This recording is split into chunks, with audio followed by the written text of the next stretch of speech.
And I think, so just to kind of go back on a previous point we were talking about, when your point in saying an individual should choose to write about things that they're genuinely interested in rather than things to appear impressive. I think that's really important, because for some subjects they tend to ask questions based on the personal statement. So if you start talking about a topic, whether it was because you've used ChatGPT and therefore don't know too much about what you're talking about, or you've chosen a topic that you're not genuinely very keen on, I guess you're opening yourselves to be vulnerable to having a difficult interview, if I'm right. Absolutely, yeah. And I would say that that happens a bit more on the kind of arts and humanities side than on the science side. It's not unusual in science interviews for there to be quite minimal discussion of the personal statement. In some interviews, maybe no discussion of the personal statement. But on the arts and humanities side, I mean, a subject like, say, English literature would be a good example. There are normally 2 interviews for English literature. One of them is highly likely to be a really close reading of a particular text, where you sort of go through it pretty much line by line, word by word, discussing ways of interpreting it. That would be one interview. But then the other interview would be primarily related to things that have been mentioned in the personal statement. So obviously, because it's English literature, usually books that people have read, but also things that they might be interested in that relate to English literature. But I would say about 85% of an interview of that kind will stem from things that have been mentioned in the personal statement. So I mean, if you want advice about what not to do in personal statements, don't lie. Because as you said yourself, if someone has made a strong claim that they're really James Joyce's Ulysses is my favorite novel. It's been my favorite novel since I was 5 years old, and I just love it, every single thing. I've basically got the whole thing memorized. If that's not true, it's highly likely that will become apparent, because you might not be certain about who wrote it or what it's about, and it might become clear you just have no familiarity with it at all. And again, that's not 100% a deal breaker, but it gives quite a bad impression, and it can lead to some awkward moments in the interviews that are just very awkward for everybody. And let's just not go there. Let's just avoid that, So don't lie, tell the truth, and that should lead to interesting conversations where you are able to contribute some interesting thoughts. But similarly, if you are genuinely a diehard fan for Ulysses, James Joyce, despite how cliche that is, incredibly cliche, and you do believe you have an understanding of it, then that is something. Absolutely. Yeah. I mean, again, it's possible to have really interesting conversation about a text like that. And I should say that maybe this is something we can come on to a bit later, but it's particularly helpful if in the personal statement the main things that you mention, whether it's texts for a course like English literature, or whether it's scientific theories for a course like natural sciences, or maybe engineering, it's great if the things you mainly focus on are things that are not part of your official school syllabus. So studying whether it's A-levels or IB or whatever qualifications people are doing, the things that are being studied at school, fine, there's a syllabus, there's a curriculum, you have to study, X, Y, Z, that's great. People should really focus on those and make sure they understand them. But it's particularly helpful if some of the things that are mentioned in the personal statement are things that the applicants have studied outside of their official school curriculum or syllabus, just because that gives us an insight into their ability to think and study and make sense of complex things kind of independently. And those are precisely the skills we're looking for in the students to whom we make offers. So if we can see a glimpse of that, even at this kind of relatively early stage, that reassures us to a large extent. Nice. And I think you were touching on the next question that I have here, is that both Oxford and Cambridge, we always emphasise that is great and almost almost necessary for personal statements to include a lot of super-curricular activities. So for anyone who's listening who don't know what, who might be familiar with extracurricular activities, but don't know what super-curricular activities are, could you explain to us the difference in how super-curricular activities are heavily encouraged to be included in the personal statement? Yeah, so the distinction that's often made is between extracurricular interests and supercurricular interests. Extracurricular interests are generally things that people do for fun, to kind of unwind or relax. So if you're, say, studying mainly science subjects at A-level or IB or whatever, you might, just to unwind, either in the morning or in the evening, you might go swimming, or you might play the guitar or something like that. And it's not something that you're planning to do, professionally necessarily, but it's just something that you do to relax. It might be coordinated with other people. It might be some club or society or whatever, but it's in effect something that you do for fun. By contrast, supercurricular activities are usually things that are closely related to the subjects that you're studying at school, or the subject you're interested in studying at university. But they're just things that you haven't encountered as part of your official school syllabus or curriculum. So it might be that you watched a lecture online that focused on, a particular scientific theory, if you're interested in sciences, or a particular poem, if you're interested in literature, or a particular period of history, if you're interested in history, And as a result of watching that online lecture, you might then have read some recent journal articles about it, or you might have read a book about it, or you might have watched a documentary on TV about the same subject or a similar subject. So you've actually taken the initiative and studied it yourself independently.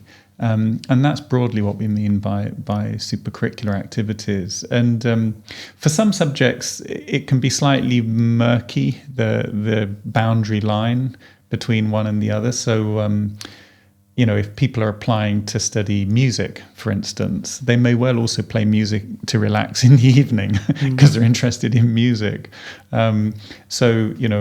For a subject like that, it can be quite difficult to say, well, the supercurricular activities end here and the extracurricular activities begin here. They kind of merge a little bit. So there are some subjects where it's not so straightforward, but for the majority of subjects, it's normally pretty clear whether the activities relate directly to the course or not.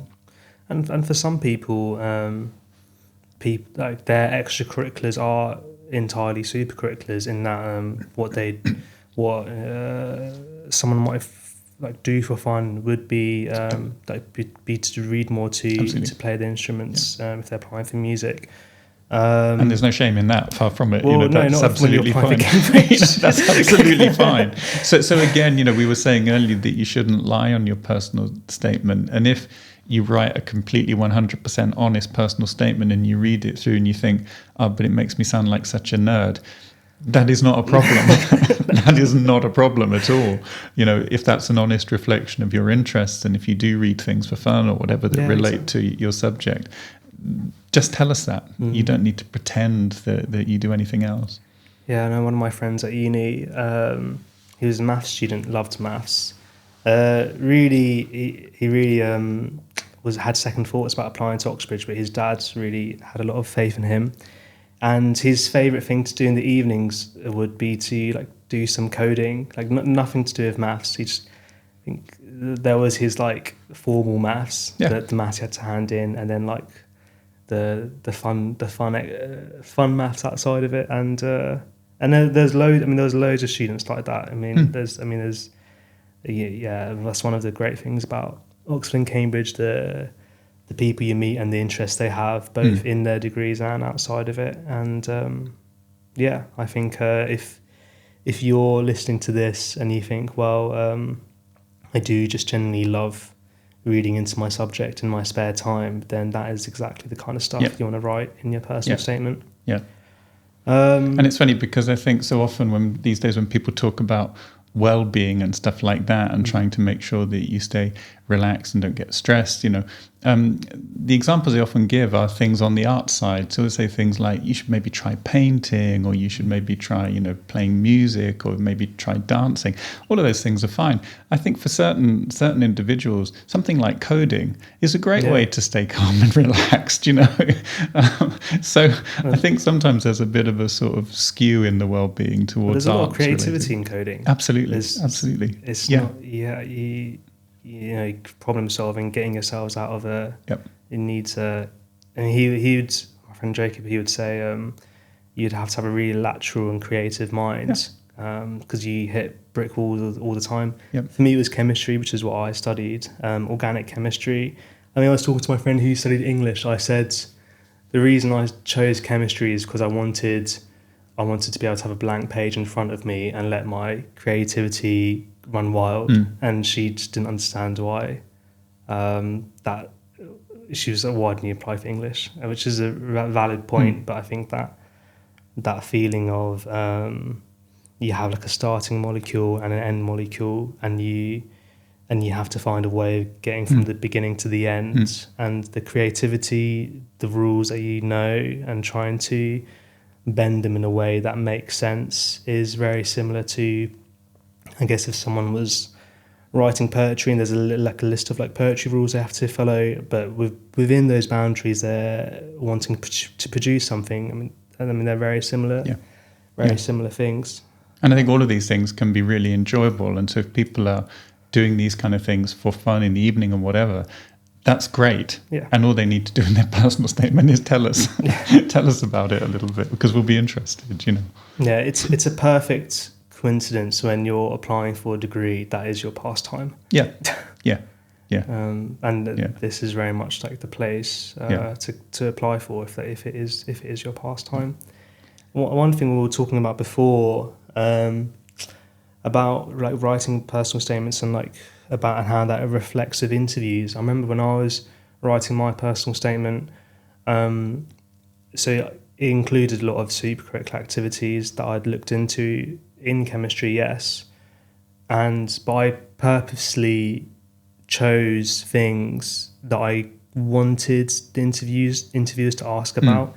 If they were to ask me anything about the personal statement, some of the things that were quite difficult and like university level stuff, but I like whether I found those topics really interesting or I'd really done my homework, I'd like really prepared that, okay, this is the stuff that I've written in my personal statement. This kind of literature is kind of the backing of these ideas. So if they want to come at me with in certain angles, I'm like very well prepared.